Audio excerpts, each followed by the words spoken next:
Right, I'm actually prepared for once. Well, what's up everyone, welcome to vlog number 9. I think it's number 9, just in case. Welcome to vlog number 8, or welcome to vlog number 10.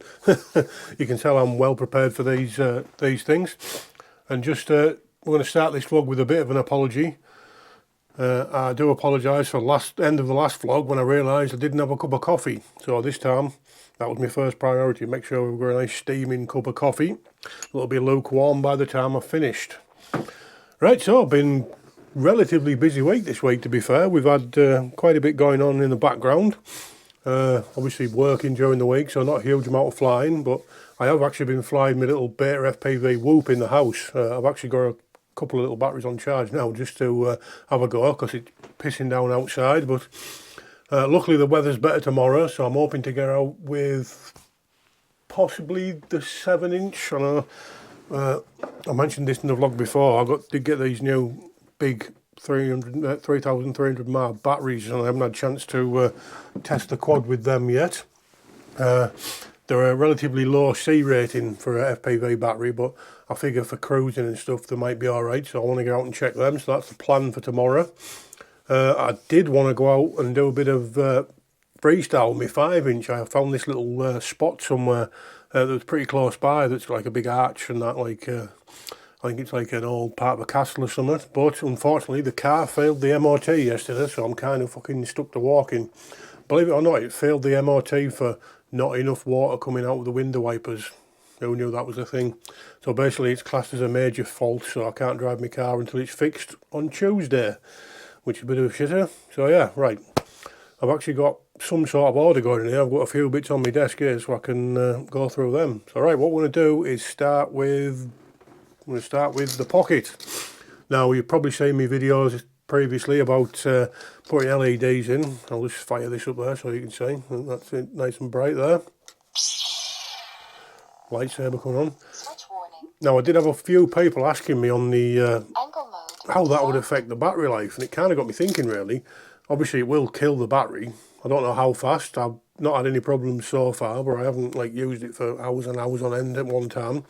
So what I decided to do there was, you see that little red button there? I've actually added a power button to the back of it there. So, you know, the radio's still on, you know, it still works, but all I've done is added a power button to the LED.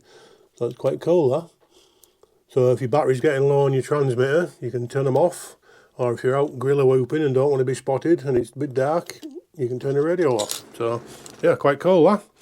Pretty simple to do. All I basically did was added a switch in the middle of the 5 volt power cable. So yeah, simplicity itself. Right,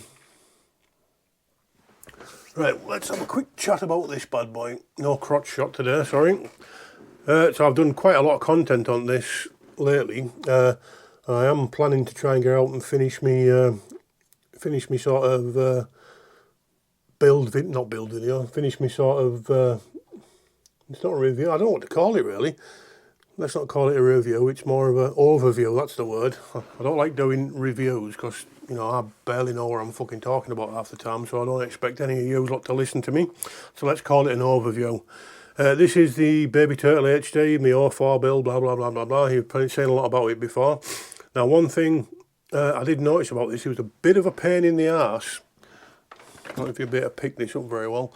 Bit of a pain in the arse getting the USB lead into the 04 to try and get the footage off. So I was kind of having to bend this and sort of plot it in. So what I've actually ordered, and I'll put a better view on this on screen now for you so you're not squinting at the fucking tiny little thing. I've actually ordered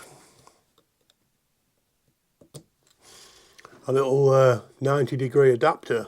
You sort of say that plugs in into the thing there, and then my USB goes into the top of that. I don't think it's a lot simpler solution for getting the footage off.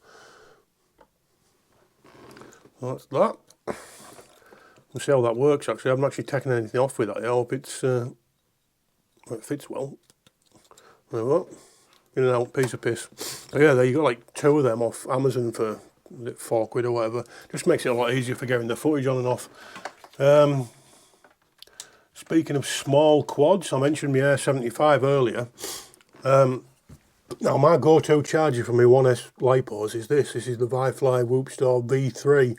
Fantastic little charger. This can run off DC, LiPo or USB-C or one of them PD, or is it high power ones. I really like this thing. Now yesterday, funnily enough, ISDT reached out to me and asked me if I'd like to check out the latest version of their 1S charger. I'll put a picture on the screen there so you can have a look at it. So I said yes, because why not? It gave me a little bit of an idea. There seem to be more and more little 1S chargers creeping onto the market there. Now the best thing about this, for me anyway, is that you can storage charge your lipos, you know, especially handy with your 1S ones, because you don't want to be going your big bulky lipo charger out and balance charge, storage charging your little 1S thing, so it's quite handy that. So yeah, anyway, sorry, gave me the idea to have a look and see what other companies make 1S chargers. So what I'm going to do is, I'm going to shoot my shot and message a couple of them, asking them if they'd be interested in working on a video with me, if they wanted to send me their 1S chargers. It can't hurt, can it? The worst thing they can do is say no. And if they decide they don't want to be involved, I'll just buy one anyway. They're only 20-25 quid a piece, so they're not overly expensive. So yeah, we're going to plan a little video of what's the best 1S Whoop charger. With all 4 being out at the minute, these little 1 and 2S Whoops are quite popular. I also have the Vifly Tooth Store, which is the little 2S one, by the way, which is a fantastic little thing. So yeah, that's the plan with them.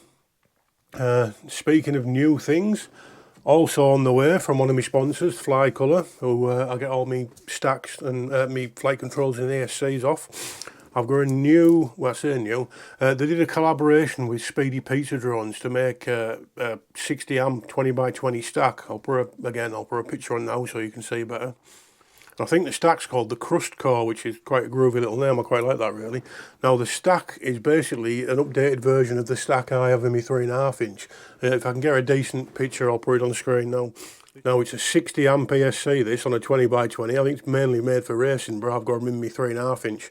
They're actually sending me a couple of 35 or 40 amp AIOs, so I'm tempted to take the big stacks out of these and put the AIOs in, because I have 2 of these. There you go, there's your crotch shot for the video.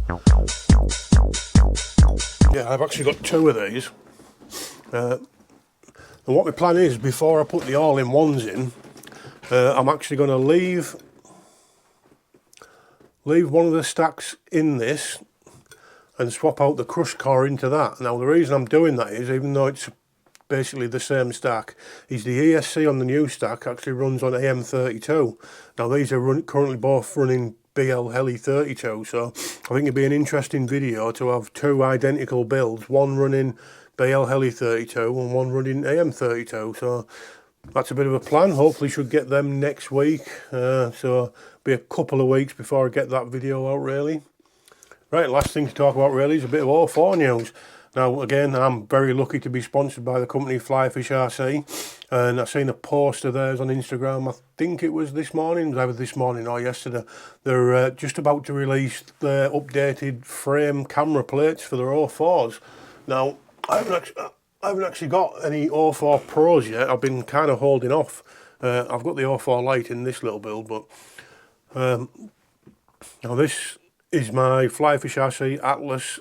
Is it L4 or LR4? It's my little 4-inch cinematic quad, really. Currently got a Vista in that, and I've got the the Insta360 Go 3 I use as my HD cam. Now it's looking like this is going to have some updated plates, so I'm tempted to now get an O4 basically and put it into this quad, so that'll save a lot of weight. This is currently running just a Vista, and what have I got in there? I think it's a T-motor all-in-one. I've actually got oversized motors on this. This is the 2004s. I could really go down to 1804s and try and make this really light. So I do love this little quad. I used to have an 03 in this, but I took it out and put it in. What I'll put it in? I'm fucked about now. Oh, I'll put it in my little Pavo 20, just a little 3S little Whoop there. So yeah, I'm really tempted to take the plunge. You get an O4 Pro air unit and whack it in this quad. So if you want to see that, make sure you are subscribed. Then that's kind of it this week, guys. Thanks for watching. If you did enjoy this video, please think about giving it a thumbs up and subscribing, and we'll be back next week with some more waffle. Oh, still warm. See you later.